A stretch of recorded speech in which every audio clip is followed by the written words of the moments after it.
Good morning po mga kasimpleng buhay at kamusta po kayong lahat. And advance Happy New Year po at malapit na po at ilang araw na lang po ang hihintayin ay 2024 na. Ayan, sana ay nag-enjoy kayo sa nakalipas na Pasko. Ayan po mga kasimpleng buhay, at sa video po na ito ay magpipitas po ako ng siling talbusan.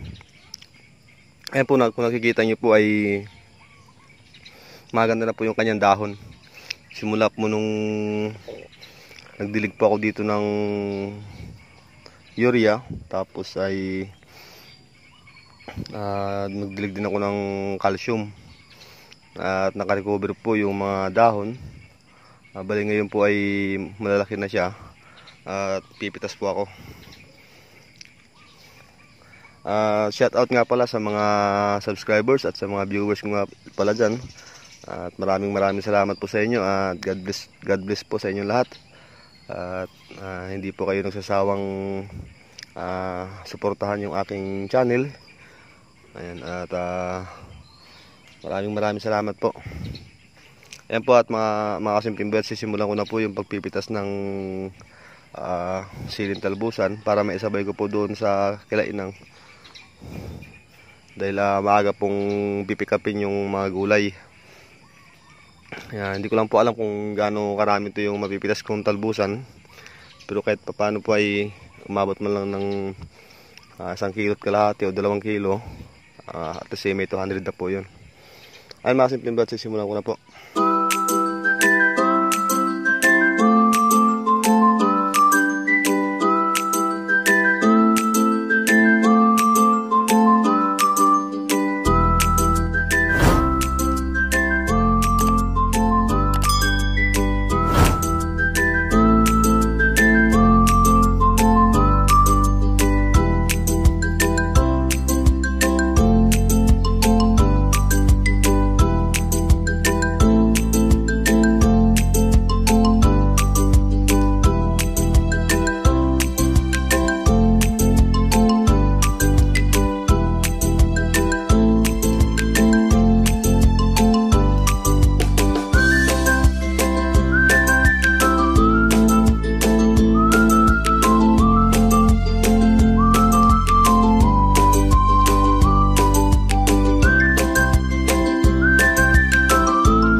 Ito na po mga kasimpleng buhay yung napitas kong siling talbusan.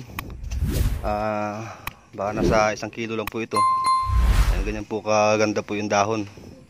Ayan o, kung nakikita nyo po.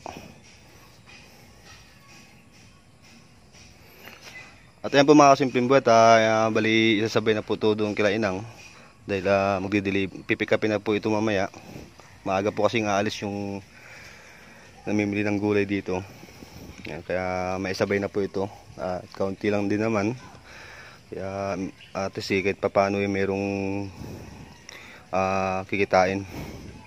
At yan po mga kasimpleng buhay, hanggang dito lang po muna yung aking video. At maraming salamat po ulit. At sana isuportahan nyo pa yung aking YouTube channel. Ayan. At ingat po kayo. Advance Happy New Year.